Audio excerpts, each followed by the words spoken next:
আমি আসুন দাদা, আমি আর আপনার বিরুদ্ধে অভিযোগ আপনার নাতির সাথে আপনি নেত্রকোনার মদনে আলোচিত মাদ্রাসা ছাত্রী গর্ভবতী হয়ে পড়ার ঘটনায় চাঞ্চল্যকর কিছু তথ্য আমাদের হাতে এসেছে। আমাদের আগের ভিডিওতে আমরা দাবি করেছিলাম এই ঘটনায় হুজুর আমানুল্লাহ সাগরকে ফাঁসানো হতে পারে।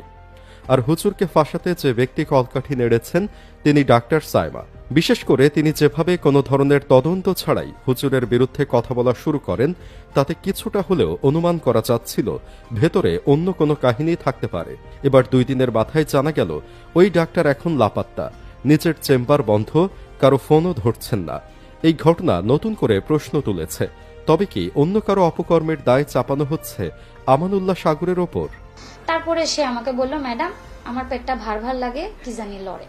শুধু ডাক্তার সাইমা নিজে লাপাত্তা তা নয়, সেদিন সাক্ষাৎকারে সাইমা যেসব তথ্য দিয়েছিলেন সেখানেও দেখা গেছে নানা অসঙ্গতি।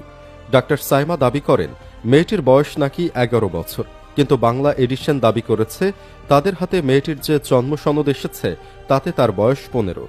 এমনকি ওই ডাক্তার মেয়েটিকে এতিম বলে দাবি করেন, যদিও খোঁজ নিয়ে জানা গেছে মেয়েটির বাবা এখনও জীবিত।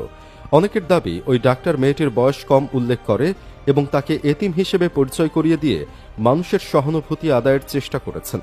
এখানেও প্রশ্ন উঠে যায়, তবে কি ভুক্তভোগী মাদ্রাসা ছাত্রের পরিবার ওই ডাক্তারের সাথে মিলে হুজুরকে ফাঁসানোর পরিকল্পনা করেছিল? এদিকে জানা যাচ্ছে ডাক্তার সাইমা এফসিপিএস প্রথম পর্বই পাশ করেননি এবং তিনি ময়মনসিংহ মেডিকেল থেকে কোনো পিজিটি করেননি, অর্থাৎ এই ডাক্তারের সার্টিফিকেট নিয়েও প্রশ্ন রয়েছে। তাছাড়া মাদ্রাসা ছাত্রী গর্ভবতী হয়ে পড়ার পেছনে আরও অনেক কিছুই গোপন করা হয়েছে। যেমন পরিবারটি দাবি করে তারা 7 মাসেও কিছু টের পায়নি, অথচ একটি মেয়ে গর্ভবতী হলে 2য় মাস থেকেই নানা ধরনের উপসর্গ দেখা যায়। এখানেই শেষ নয়, শিক্ষক আমানুল্লাহ যে মেয়েটির এই অবস্থার জন্য তার নানাকে প্রশ্নবিদ্ধ করেন, সেই নানাকে প্রশ্ন করলে তিনিও এক একবার এক এক ধরনের উত্তর দিচ্ছেন। তার কথাতেও লক্ষ্য করা গেছে নানা ধরনের অসঙ্গতি। এত কিছুর পরেও শুধুমাত্র মেয়েটির কথার উপর ভিত্তি করে শিক্ষক আমানুল্লাহকে গ্রেফতার করা হয়েছে। এমনকি মাদ্রাসা শিক্ষক আমানুল্লাহ সাগরকে 3 দিনের রিমান্ডও দিয়েছে আদালত। এখন প্রশ্ন হলো, ভিকটিম যে কারো নাম বললেই কি তাকে গ্রেফতার করে রিমান্ডে নেওয়া যায়? ডিএনএ পরীক্ষা এবং এর রেজাল্ট না দেখেই রিমান্ড কতটুকু যৌক্তিক? আমাদের এই ভিডিওর উদ্দেশ্য কারো পক্ষে সাফাই গাওয়া নয়, আমি ভুক্তভোগীর পক্ষেই বলছি। প্রকৃত অপরাধীর অবশ্যই বিচার হোক।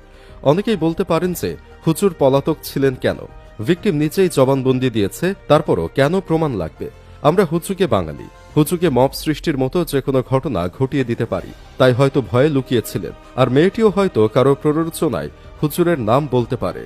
তবে কোনো ধরনের প্রমাণ ছাড়া শুধু কথার